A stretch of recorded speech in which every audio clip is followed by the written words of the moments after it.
에베소서 1장 4절로 5절입니다. 4절 한 절만 보겠습니다. 시작. 곧 창세전에 그리스도 안에서 우리를 택하사 우리로 사랑 안에서 그 앞에 거룩하고 흠이 없게 하시려고. 아멘.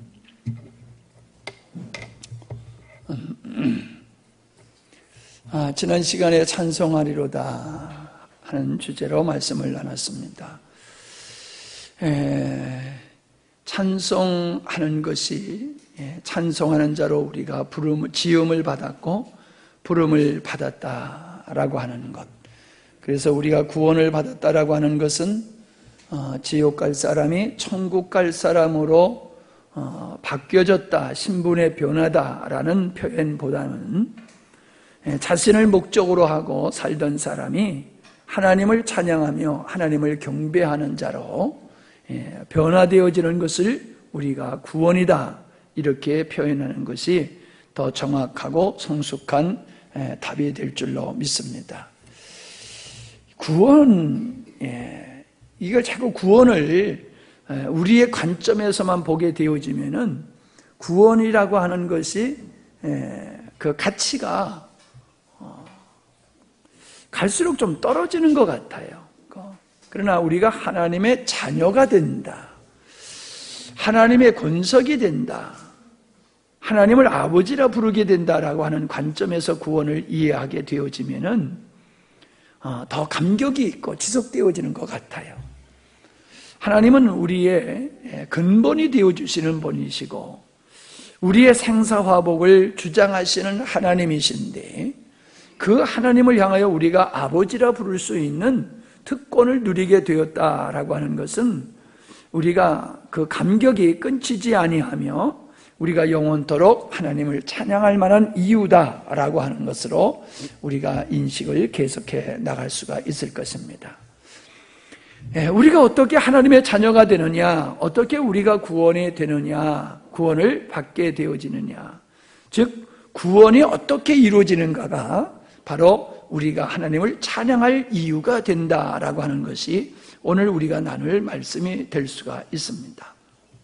여기 말씀해 보면은 우리의 구원은 창세전에 하나님의 의도에 의해서, 하나님의 계획에 의해서 시작되었다라고 하는 것이지요.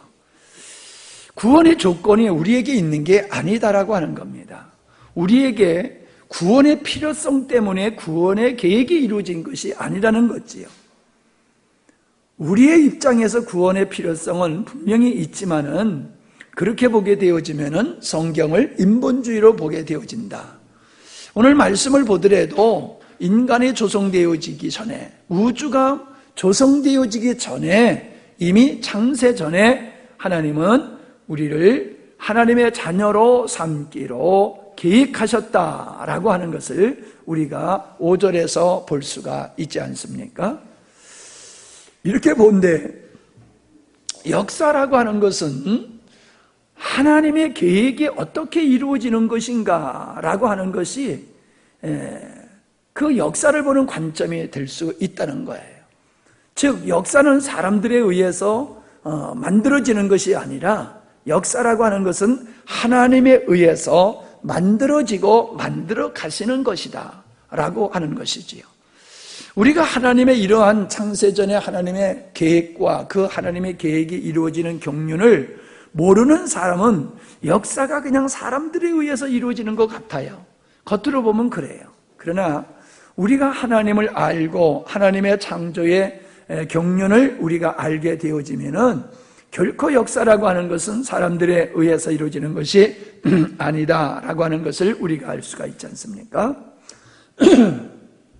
노아 홍수를 보더라도 하나님이 하신 일이고, 우상 숭배하는 갈대와 우르 지방에서 아브라함을 선택하심도 아브라함의 선함과 착함이 있기 때문이 아니라 그냥 하나님의 주권적인 주권에 의해서 아브라함이 선택을 받았고, 야곱이 누구예요? 이스마엘과 이삭을 보더라도 하나님은 그 장자인 이스마엘을 선택하지 아니하시고 하나님이 뜻하신 이삭을 선택하셨고, 에서와 야곱을 보더라도 장자를 선택하지 아니하시고 야곱을 선택을 하셨습니다. 그러니까 이 선택이라고 하는 것은 인간들의 관점에서 이루어진 것이 아니라 하나님의 주권적인 측면에서 이루어졌다. 요셉이 종살이로 팔려갔을 때에 그 형들의 미움을 통해서 팔려가게 되었지만은, 그럼에도 불구하고 그것이 하나님의 뜻을 이루어지는 역사였다는 거지요. 내 인생이 우리 형들에 의해서 이렇게 고생의 길로 들어섰구나라고 요셉은 생각을 하고 형들을 미워할 수가 있었을 것입니다. 그러나 요셉은 하나님의 주권을 알았고 하나님의 사랑을 알았기 때문에 요셉은 형들이 자기를 판 행위에 대해서 증오하지 아니했고 원망하지 아니했고, 하나님의 주권이 그렇게 이루어졌음을 고백하고 있음을 보게 되어집니다. 이와 같이 데살로니가 후서 2장 한번 찾아보시기 바랍니다. 데살로니가 후서 2장 13절과 14절에 보면은 역사가 하나님에 의해서 이루어지는 것을 우리에게 보여주고 있습니다. 주의 사랑하시는 형제들아, 우리가 항상 너희를 위하여 마땅히 하나님께 감사할 것은 하나님이 처음부터 너희를 택하사 성령의 거룩하게 하심과 진리를 믿음으로 구원을 얻게 하심이니, 이를 위하여 우리 복음으로 너희를 부르사 우리 주 예수 그리스도의 영광을 얻게 하려 하십니다 라고 말씀하고 있습니다. 새번역, 표준 새번역으로 제가 읽을게요. 다시 한번 보시기 바랍니다. 주님의 사랑을 받은 형제 자매 여러분, 우리는 여러분의 일로 언제나 하나님께 감사하지 않을 수 없습니다. 하나님께서는 여러분을 성령으로 거룩하게 하시고 진리를 믿게 하여 구원에 이르게 하시려고 처음부터 여러분을 택하여 주셨기 때문입니다 라고 말씀을 하고 있습니다.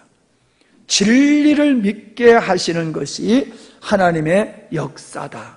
그러니까 우리가 예수님을 믿으면 구원받는다, 예수님을 믿지 아니함으로 구원받지 못한다라고 하는 것은 표피적인 현상을 보고 하는 이야기지요. 그러나 한 사람이 예수님을 믿고 영접하게 되고 구원받게 되어지는 것은 철저하게 하나님의 역사에 의해서 이루어지는 것이다 라고 하는 것이지요. 모든 인간은 하나님의 은혜가 아니면 예수님을 알아볼 수도 없고 죄가 뭔지를 깨닫지도 못합니다. 내가 죄인인지를 모르는데, 죄가 뭔지를 모르는데, 예수님이 누구신지도 모르는데 그 예수님을 믿을 이유도 없고 믿을 수도 없다는 거지요. 그래서 우리가 에베소서 2장에서 말씀하고 있는 허물과 죄로 죽었다고 하는 말은 영적인 분별력이 없다는 겁니다. 내가 죄인임을 모르고 예수님이 구원주라고 하는 사실을 영적으로 죽은 사람들은 감지하지를 못한다는 거예요. 인식을 할 수가 없습니다.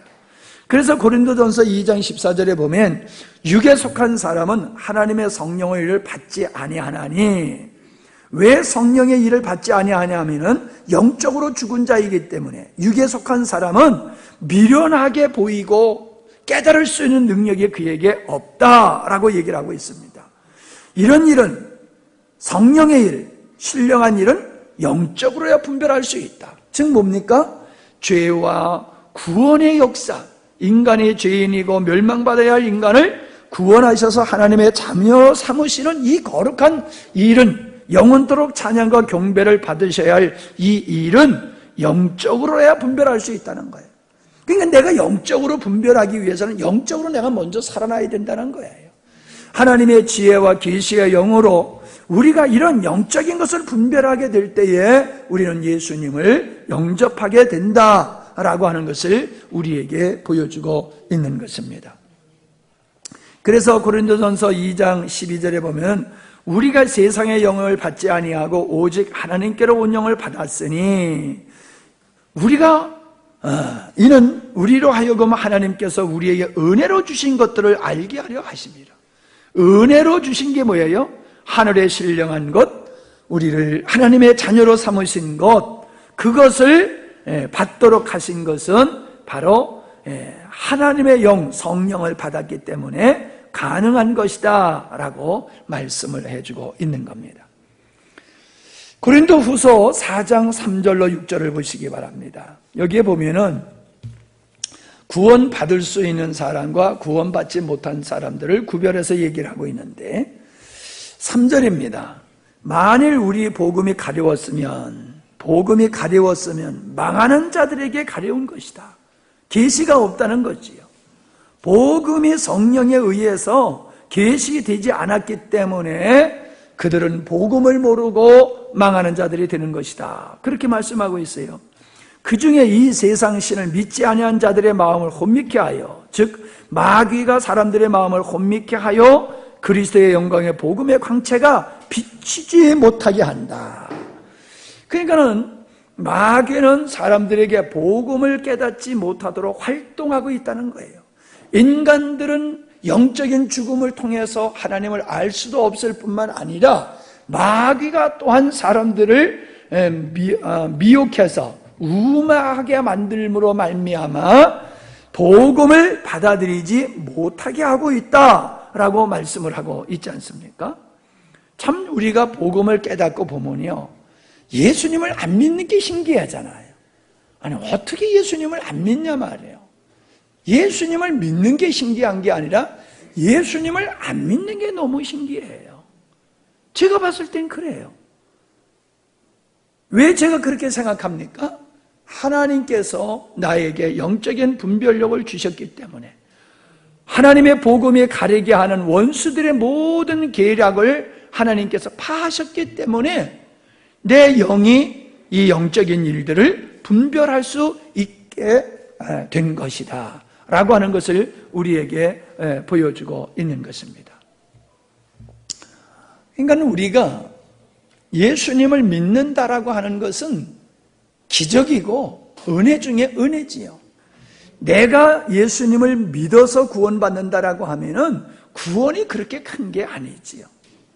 구원이 영원히 멸망받을 사람이 영생을 얻게 된다라고 하는 관점에 봐서도 대단한 일이지만은 하나님의 자녀가 되고 하나님과 교통할 수 있다, 그 하나님을 아버지라 부를 수 있는 권속이 될 수 있다라고 하는 것을 깨닫는 것이, 그것이 바로 구원이라고 했을 때에, 내가 구원받았다라고 하는 것은 구원의 조건이 나에게 하나도 없는데 전적인 하나님의 주권과 하나님의 의지에 의해서, 선하심에 의해서 내가 하나님의 자녀가 됐다고 하는 걸 생각해 볼 때에 우리는 바울이 말한 대로 영원히 빚진 자의 마음을 가질 수밖에 없다라고 하는 겁니다.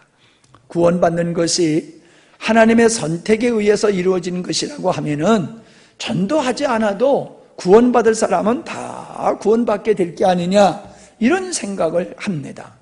혹은 구원받지 못한 사람은 왜 나를 구원하지 않았느냐라고 그렇게 반문하는 경우들이 있음을 우리가 볼 수 있습니다. 그런데 하나님께서 우리를 구원하시는 것이 예정되었다라고 하면은 구원받은 자들을 구원하시는 수단과 방법도 하나님이 정하셨다는 거예요. 아멘? 하나님이 우리를 구원하시기로 작정하셨다라고 하면 그 작정한 사람을 구원하시는 길과 방법과 수단을 또 하나님이 정하셨다는 거예요. 그래서 하나님은 사람들로 하여금, 성도들로 하여금 전도케 하고 먼저 믿는 사람들의 삶과 증거를 통하여 주변의 사람들이 예수님을 믿게 하셨다라고 하는 것을 우리가 알아야 됩니다. 선택, 하나님이 예정하셨으니 그 누구든지 다 하나님이 예정하시고 선택하셨으니까 다 구원받게 될 것이니 우리는 전도하지 않아도 된다라고 생각을 할 수가 있습니다. 그러나 잘못된 겁니다. 고린도전서 1장 21절에 보면은 하나님의 지혜에 있어서는 이 세상이 자기 지혜로 하나님을 알지 못하는 거로 하나님께서 전도에 미련한 것으로 믿는 자들을 구원하시기를 기뻐하셨다.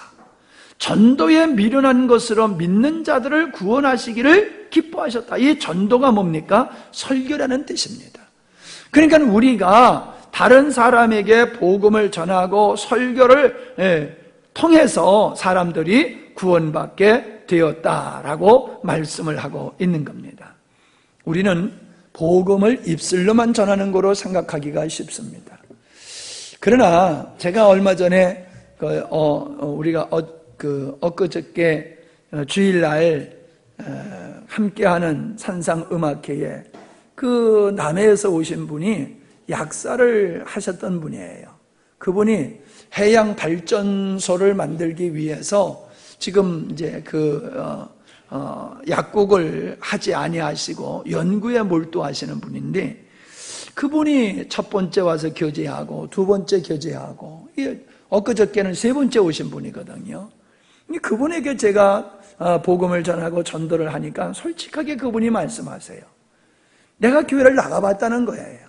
그랬더니 예수 믿는 사람들이 참 자기가 생각할 적에 예수 믿는 사람들은 이런 사람이 돼야 된다라고 했는데 그렇지를 못하더라는 거예요. 그러면서 자기 아내를 보면서 내가 예수를 믿어야 되겠다는 마음이 생기지를 않는다는 거예요. 그러면서 그분이 하시는 말씀이, 자기가 교회를 나가게 되면 그 무리들과 똑같은 무리가 될까 봐 못 나가겠다, 그런 말씀을 하시더라고요. 자기 형님은 의사인데 얼마나 교회 열성인지 교회에다 다 갖다 바치고 거지같이 산다는 거예요, 한마디로. 예. 그게 아닌데 저렇게 신앙생활을 저렇게 하는 게 아닌데 왜 저렇게 하는가, 그렇게 지각과 분별이 없는가, 이래서 아예 그냥 교회에 문 닫고 살았다는 거예요. 근데 저하고 만나서 대화를 하면서 이분이 마음이 열려지기 시작하면서 두 번째 만나고 세 번째 음악회에 초청했더니 남해에서 여기까지 왔어요. 그러면서 설교를 안 한다고 너무 섭섭해 하시더래요. 목사님이 설교한 후에 음악회 할 줄 알고 말씀을 들으려고 하는데 말씀을 안 하시고 그냥 음악회만 해서 아쉬웠다 하는 이야기를 사모님한테 하고 가더랍니다. 저는 요즘 제 자신을 만나는 많은 사람들이 저에 대한 반응을 하는 것을 가만히 보면서 참으로 우리가 복음적인 삶을 살아가게 되어지면은 그 자체가 설교가 되고 전도가 되는구나 라고 하는 걸 더 느낄 수가 있었습니다. 그 다음에 주시는 말씀을 보면은요, 가만히 있어요.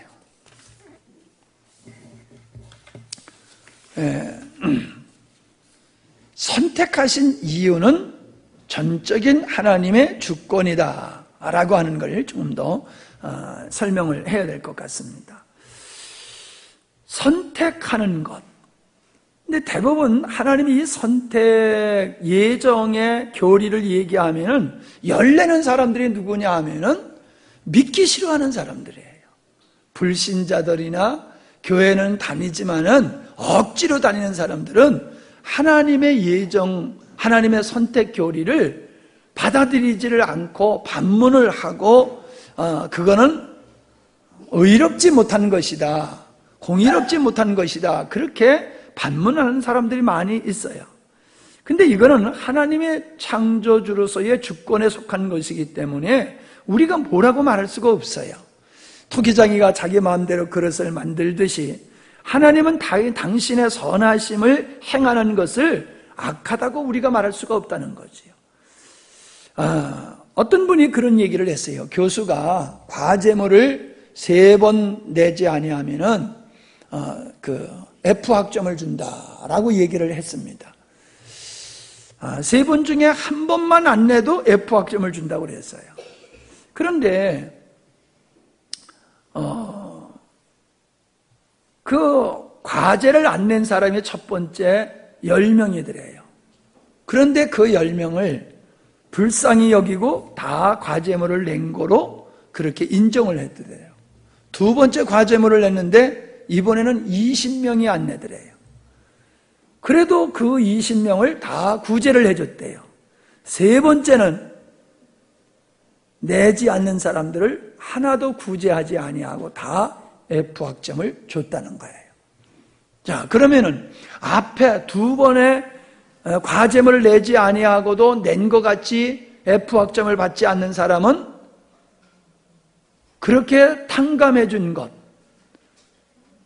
과제물을 내지 않아도 낸 것으로 여겨준 것에 대해서 어떻게 생각을 하겠어요? 고맙게 생각을 하지 왜 F학점을 안 줬느냐라고 따질 사람은 하나도 없잖아요.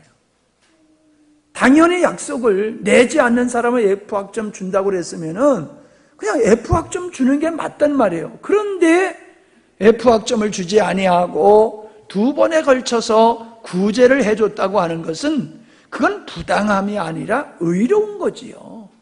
의로운 거지요.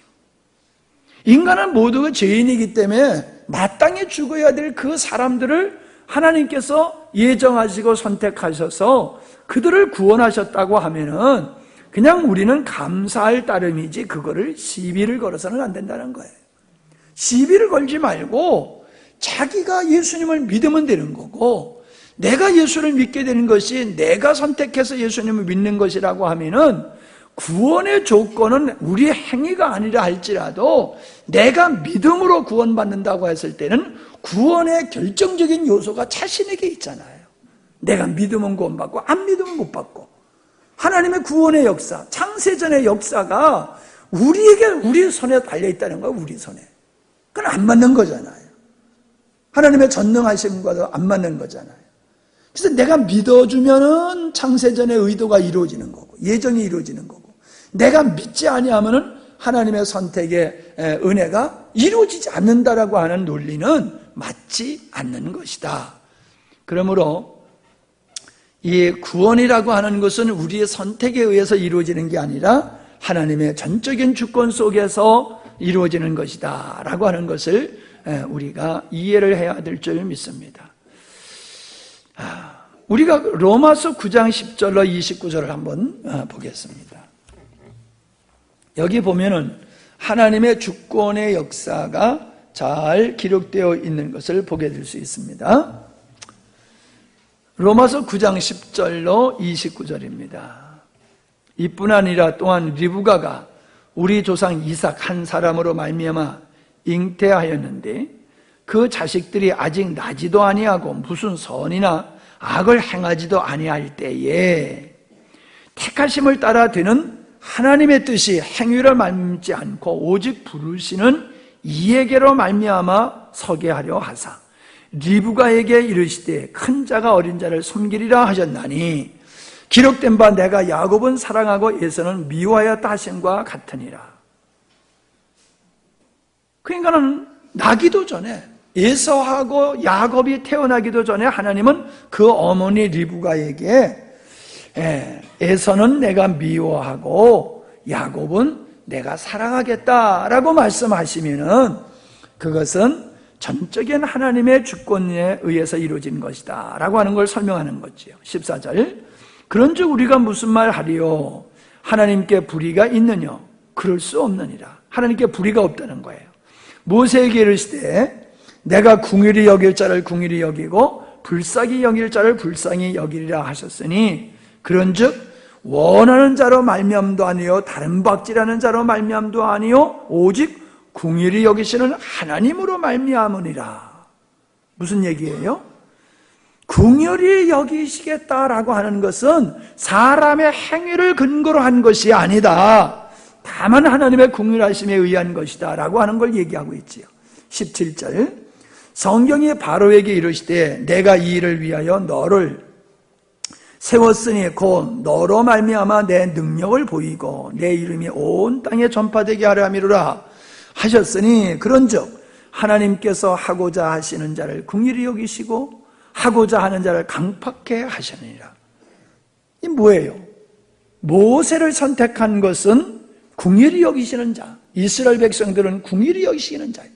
그러나 강팍해 되는 자, 바로에게 속한 자들은 하나님께서 바로를 더욱 악하게 만들고 하나님을 대적하게 함으로 말미암아 하나님의 선하심을 10가지 재앙을 통해서 드러나게 하셨다. 그래서 악한 자가 자꾸 악하게 되는 것도 하나님의 주권에 의해서 이루어진 거다라고 하는 것을 말씀하고 있습니다.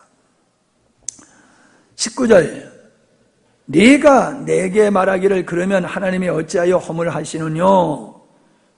죄인을 왜 책망할 수 있느냐? 하나님의 주권에 의해서 되는 것이라고 하면은 누가 그 뜻을 대적하느냐 하리니 이 사람아 네가 뉘기에 감히 하나님을 실문하느냐? 지음을 받은 물건이 지은 자에게 어찌 나를 이같이 만들었느냐 말하겠느냐. 토기장이가 진흙 한 덩어리로 하나는 귀 있을 그릇을 하나는 천이 있을 것을 만드는 권이 없느냐.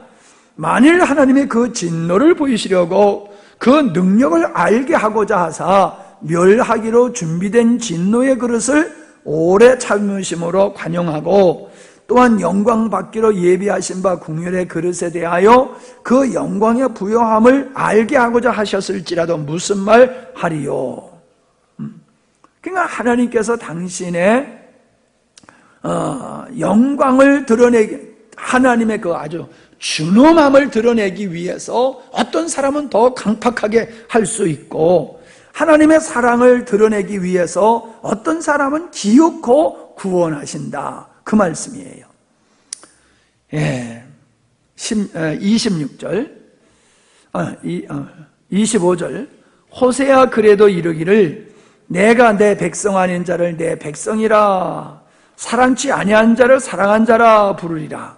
너희는 내 백성이 아니라 한 그곳에서 저희가 살아계신 하나님의 아들들이라 부르심을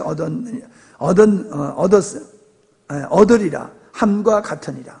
그러니까 이방인들이 하나님의 자녀가 되어지는 걸 얘기하는 거지요. 어떻게 이방인들이 하나님의 자녀가 되느냐? 그게 하나님의 뜻이다. 그 말씀을 하고 있는 거예요. 27절.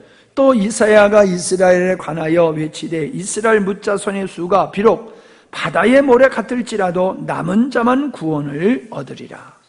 아무리 숫자가 많아도 그들이 다 구원받는 것이 아니라 하나님이 선택한 자들만 구원받게 된다, 그렇게 말씀하고 있어요.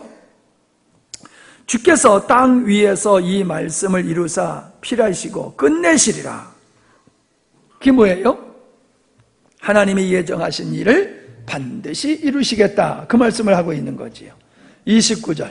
또한 이사야가 미리 말한 바 만일 만군의 주께서 우리에게 씨를 남겨두지 아니하셨다면 우리가 소돔과 같이 되고 고모라와 같으리로다 함과 같으니라. 하나님의 은혜로 우리가 이렇게 은혜를 입고 있는 거지, 하나님의 은혜가 아니었으면 소돔과 고모라 사람들이 다 멸망을 받았던 것과 같이 우리는 그렇게 될 수밖에 없는 자다, 그 말을 하고 있는 거예요. 그러니 여러분, 우리가 구원받았다라고 하는 것은 내가 믿어서 구원받은 것도 아니고 우연의 일치가 아니라 철저한 하나님께서 멸망받을 자들 중에서 우리를 자녀로 그냥 무조건 선택하셔서 우리를 하나님의 자녀로 삼으셨다는 것은 너무나 놀라운 사건입니다. 우리가 이걸 깨달을 때에 우리가 하나님의 자녀로 산다라고 하는 것은 양보할 수도 없고 소홀히 여길 수도 없는 거지요. 근데 솔직히 많은 사람들이 자신들이 하나님의 자녀가 되었다라고 하는 그 신분을, 하나님의 자녀가 됐다고 하는 변화된 자기 신분을 사회적인 지위만도 못하게 여긴단 말이에요. 세상의 사람들은 사회적인 지위를 영광스럽게 여기고 그 지위의 자부심과 긍지를 가지고 살잖아요.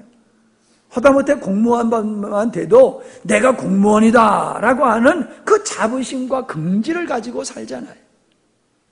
어떤 분이 그러더라고요. 아버지가 고위 공직에 있었대요. 고위 공직에 있다가 보니까는 퇴직을 하고도 맨날 그 습관이 남아가지고 어디 가든지 사람들이 자기를 챙겨주고 섬겨주기만 바란다고 그런 얘기를 하는데, 세상적인 지위도 그렇게 소중하게 여기고 자부심과 긍지를 가지고 사는데, 우리 예수 믿는 사람들이 하나님의 은혜로, 전적인 은혜에 의해서 내가 하나님의 자녀가 되었다라고 하는 걸 깊이 인식한다라고 하면은 그 하나님의 자녀의 신분을 가지고 사는 것을 소홀히 여기지 않고 하나님의 자녀로서 하여야 할 예배와 주님을 사랑하고 하나님께 헌신하는 것을 결코 부담스러워 할 수가 없다라고 하는 것입니다. 우리는 이것을 완벽하게 깊이 인식을 해야 된다. 그래서 구원받은 사람들을 가리켜서 남은 자의 사상이다, 그렇게 얘기를 하고 있습니다. 그러니까 예수님이 십자가에 못 박혀 죽으심은 모든 사람을 위해서가 아니에요. 구원받을 백성, 장세전에 선택한 그 백성들을 구원하시기 위해서 십자가에 못 박혀 죽으신 것이지 어댕이 따댕이 그냥 모든 사람을 위해서 예수님이 십자가에 지신 게 아니란 말입니다. 두 번째로 우리가 생각할 수 있는 것이 뭐냐면 거룩하게 흠이 없게 하시려고 라는 말씀이에요. 이건 뭐 우리가 하도 많이 나눴으니까는 그냥 넘어가도록 하는데요. 난 이번에 신용수 목사님이 오셔서 이렇게 섬기고 가시는 과정 속에서 놀라운 것을 제가 발견했어요. 여러분은 어떻는지 모르겠어요. 나는 어떤 놀라운 걸 발견했냐면은 이분이 진맥을 하면서 내 성품을 다 읽어내고 있어요. 내 성품을, 내 마음을 진맥을 하면서 내 성품과 내 마음을 다 이렇게 말씀을 하시더라고요. 우리 성도들 좀 들었으면 좋았겠다 하는 생각이 들더라고. 내가 내 입으로 말하기가 좀 그렇잖아. 거시기 하잖아. 그냥 그분이 얘기하시는데 어쩌면 내 속에 들어왔다 나간 거 모양 그게 다 하시는지 몰라요. 사모님은 하나님이 가르쳐 주시니까는 가르쳐 주시는 대로 하는데 이 양반은 진맥을 하면서 내 건강 상태뿐만 아니라 내 성품을 얘기하더란 여러분도 좀 있지 않았어요? 다 했지요? 그걸 느끼면서 뭘 느꼈어요, 여러분? 여기 이제 생각의 수준 차이야, 이게. 나는 그걸 통해서 뭘 깨달았냐면은 우리의 마음, 성품, 마음과 성품은 보이지 않는 거잖아요. 보여요? 가만히 앉아 있어? 마음과 성품이 보여요, 안 보여요? 물질이에요, 아니에요? 아니잖아요. 그건 물질이 아니고 보일 수가 없잖아요. 근데 그 마음과 성품이 우리 육체로 나타나더라는 거예요. 진맥을 통해서. 너무 신비하지 않아요? 너무 신비해. 나보고 정이 많은 사람이래. 맞아요? 아이, 박 집사 왜 가만히 있어? 아니, 진실이면 아멘 해야지. 그러면서 내 성품을 쭉 얘기하는데 제가 예수를 안 믿었으면 명예욕이 엄청날 사람이래요. 근데 내가 날 봐도 난 명예욕이 없는 것 같은데 그 얘기를 듣고 가만히 생각해 보니까 우리 아버지가 명예욕이 엄청난 사람이에요. 우리 아버지가. 그냥 나는 나이 먹어가면서 우리 아버지를 닮더라고. 점점 나이가 먹어가면서 우리 아버지 기질이 나한테 나타났어요. 근데 내가 나이 먹어가면서 예수로 변화되니까는 그게 안 나온 거야. 그게. 원래 내 성품이 그런 성품이 있는데 예수 안에서 그게 없어져 버린 거예요. 그러나 천연적인 기질은 그게 있다는 거예요. 그런 거로부터 뭐 이런저런 얘기를 쭉 들으면서 야, 어떻게 우리 그 성품이 우리의 그 성품이 성향이 맥박으로 나타내야 말이야. 맥박으로. 너무 신기하지 않아요? 그냥 신기하다는 게 아니에요. 우리의 성품이 우리 육체에 그렇게 나타난다는 건 뭘 의미해요? 우리가 변화되는 거예요. 변화되는 거예요. 우리 영혼이 변화되면요, 우리 기질도 바꾸어지고 체질도 바꾸어지고 우리가 바뀌어지는 거예요, 사람이. 영적으로만 바뀌어지는 게 아니라 실질적으로 우리 기질과 육체의 성향들이 이렇게 바뀌어지는구나. 난 이걸 이번에 깨달았어요. 그래서 다음번에 만나면 내가 그걸 다시 물어보려고 그래요. 그분한테. 도대체 어떻게 우리 성품이 육체로 그렇게 맥박으로 나타나는지 나는 영적인 것으로 나는 접근하고 그 양반은 이제 의학적으로 그거를 나한테 설명을 해야 될 거야. 내가 꼭 물어보려고 그래요. 여러분, 사람의 얼굴을 보면은 사람의 눈빛과 그 사람의 목소리를 보면은 그 사람의 성향이 나타나요. 그 성향이 그대로 나타나요. 왜 그래요? 그게 맞는 거예요. 영적으로 거룩하여지고 영적으로 선하여지면은 그냥 그 사람의 마음이 그렇게 되어지면 육체도 그렇게 바뀌어지는 거예요. 여러분, 독이 있는 사람 눈을 보세요. 그럼 무슨 눈 같아요? 독사는 같잖아. 마음에 독이 있는 사람, 원만 불평이 있는 사람 보면 눈에서 도끼가 나오잖아요. 도끼가.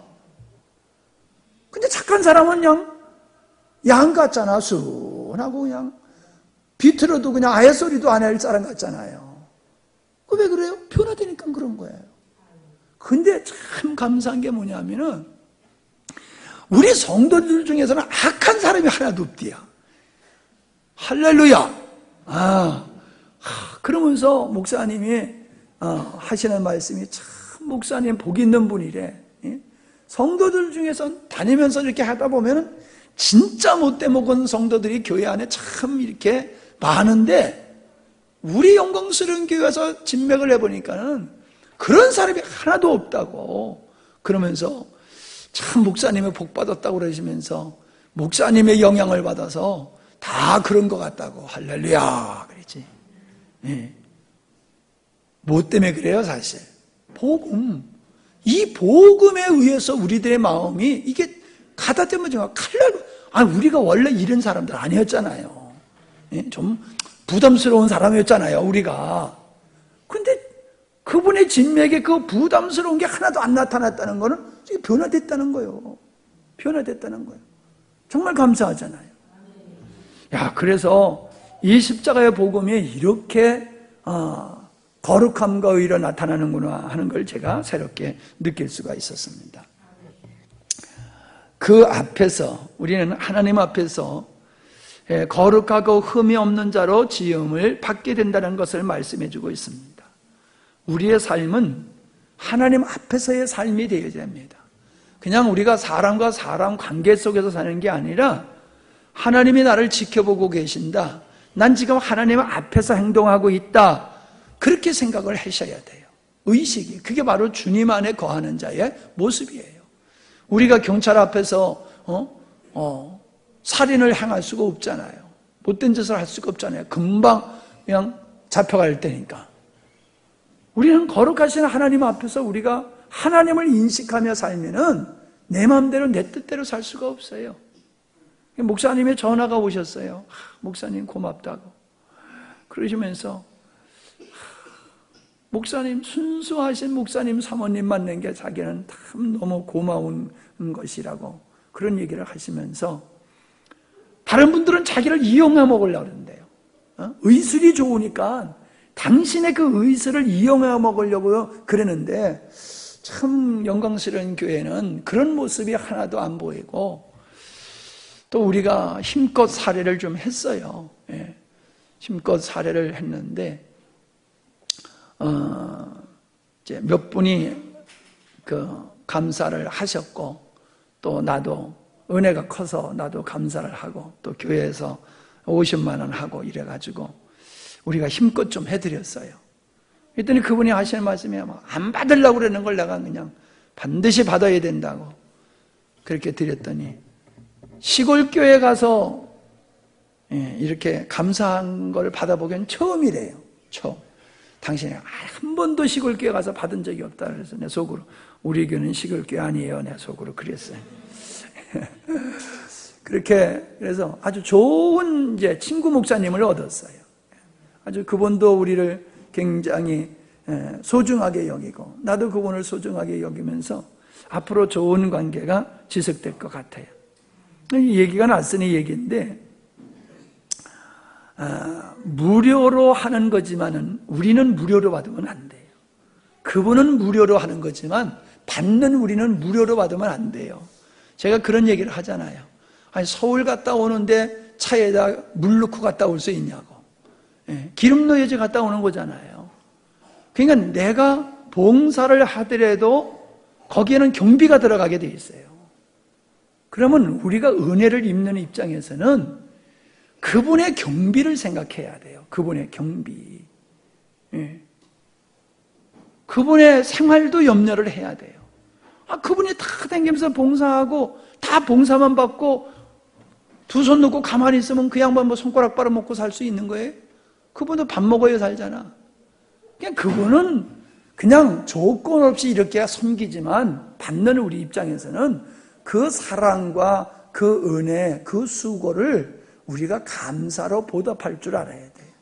그래서 다음번에 이분 모시게 되면은 받을 사람들은 반드시 이제 감사해야지 내가 모시고 오지, 이번과 같이 그냥 빈손으로 받으면 내가 안 모시고 올 거라. 그냥 나만 살짝 모셔다가 나만 살짝 받고 살짝 보낼기라. 그냥 무슨 말씀인지 이해가 되시죠?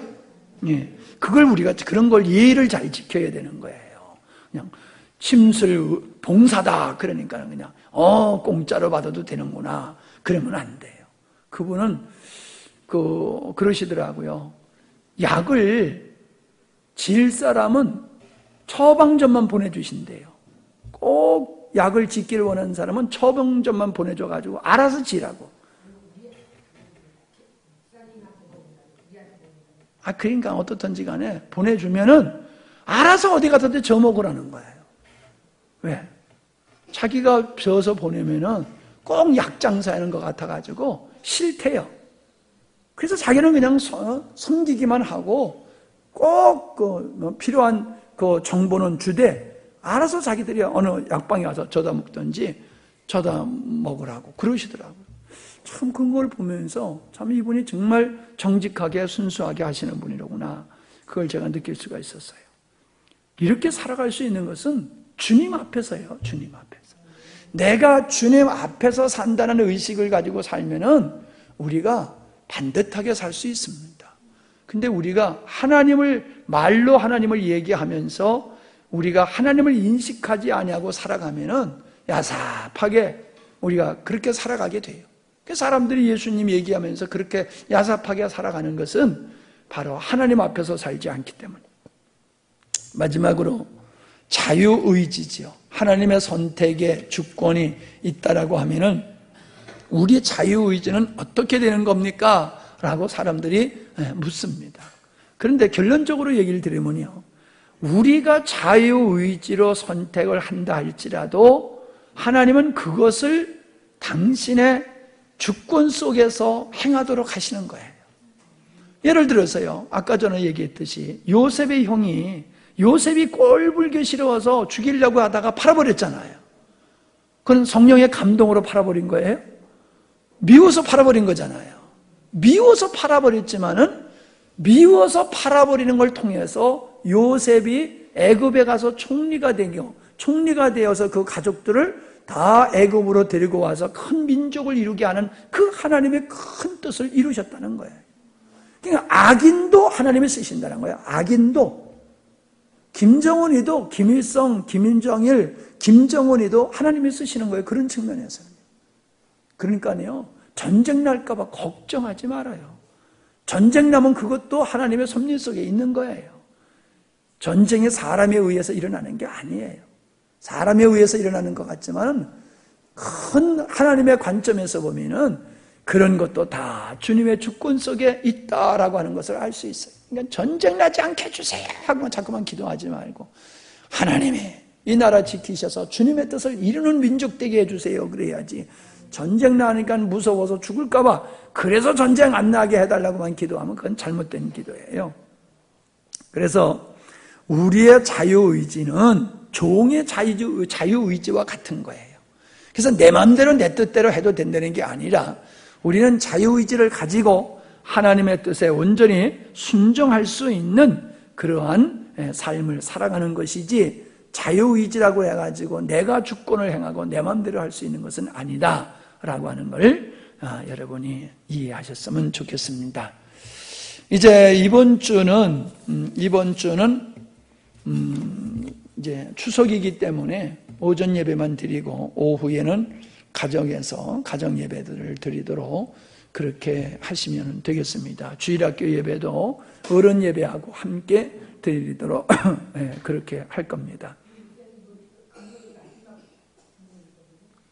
그냥 명절 앞에 집에 가시는 분들도 많으시거든요. 벌써 그러니까는 그냥 금요일도 마찬가지로 그냥 넘어가도록 그렇게 하면 되겠어요. 다 참석을 하셨었으면은 산상음악회가 참 너무 좋았던 것 같아요. 준비하시는 분들도 열심히 준비하셔서 참 기도하시면서 최태숙 집사님이 하시는 얘기가 잘하게 해달라고 기도는 처음 했대. 찬양 잘하게 해달라고 기도하기는 처음 했는데, 저 찬양을 은혜롭게 해서 하시는 분들은 열심히 긴장돼가지고 하느라고 잘 몰랐을 거예요. 근데 듣는 모두가 정말 찬양을 얼마나 이쁘게 잘했는지 몰라요. 난 그래서 우리 교회 수준이 보통 수준이 아니었구나. 이게 환경이 조성이 안 돼서 안 나타났었는데 이번에 조성이 딱 되니까 실력들이 나오는 걸 보면서 원래 실력들이 괜찮은 실력가였구나, 그런 생각을 내가 들었어요. 정말 수고하시고 식사에도 수고하시고 모두 수고하셨는데, 이런 걸 갖다 놓을 때에도 그냥 강대상만 갖다 놓으면 어떡해. 마이크 선을 딱 연결해야 되고, 방석도 좀 갖다 놔야지. 이것만 땡그러미 갖다 놓고 그냥 팽 가버리니까 예배 시작하면서 마이크 소리가 안 나와가지고 목사님 계신데 밑에 와서 박박 기고 이런 일이 생기잖아요. 생각을, 항상 무슨 일을 하든지 좀 생각을 여러분들이 이렇게 폭넓게 하는 이런 습관들을 여러분이 가지셔야지 됩니다. 단순하게 생각하면은 단순한 인간이 돼요. 넓게 생각하면은 지도자적인 사람으로서 많은 사람을 복된 길로 인도할 수 있는 삶이 될 수가 있어요. 그렇게 여러분들이 하시면 좋겠고, 제가 황토방을 하느라고 고생 좀 했어요. 그래서 내가 우리 성도들을 되게 사랑하는구나. 죽기 기를 쓰고 내가 이걸 만들 이유가 어디 있어요? 내가 여러분을 사랑하기 때문에 열심히 했는데 못 올라와서 못 도와줬다고 또 마음에 짠하지 마세요. 괜찮아요. 여러분들 다 바쁘고 힘들고 어려워서 못 올라온 거니까는 괜찮아요. 그러나 목사님 수고한 건 알아줬으면 좋겠어. 어저께도 12시까지 했어. 근데 요만큼이 모자라가지고, 흙이 요만큼 모자라가지고 요만큼을 못하고 있어요. 미완성이야. 오늘 하려고 그랬는데도 비가 와가지고, 향목회 오늘 목사님들도 섬기고 오후에 하려고 그랬는데 비가 와가지고 못했는데, 진흙을 만지다 보니까 손이 부들부들해져가지고 이 머드팩을 좀 해야 되겠다 그래서 저기 임종만 목사님 교회에 그쪽에 뻘건 흙이 얼마나 많은지 몰라요. 그래서 내가 오늘 전화했어. 목사님 여기 지나갈 일이 있으면은 오염되지 않는 그 뻘건 흙 좀 파가지고 오라고. 우리 성도들 이쁘게 좀 만들어줘야 되겠다가 내가 흙 좀 파오라고 그랬어요. 그래서 아주 그냥 부드럽게 내가 만들어서 찜질하면서 얼굴에다 바르고 막 그냥 하게 하려고 내가 그렇게 진흙도 아주 특별한 진흙을 내가 준비를 했어요. 다 해놓으면 진짜 이쁠 거예요. 근데 그 난로를 우리가 만들었던 난로를 들여놓으면 어떨까 하는 생각이 들더라고요. 난로 옛날에 만들어서 썼던 거 있잖아. 그거 갖다 놓는 것도 괜찮지 않을까 하는 생각이 들어요. 멋있게 좀 만들어가지고. 그런 생각이 좀 들었어요. 광고 삼아서 말씀을 다 드렸습니다. 다른 특별한 광고 있습니까? 토요일 날 중고등부 모이는 것도 어떻게 보면 쉽지 않을 것 같은데 괜찮을까요? 토요일 날?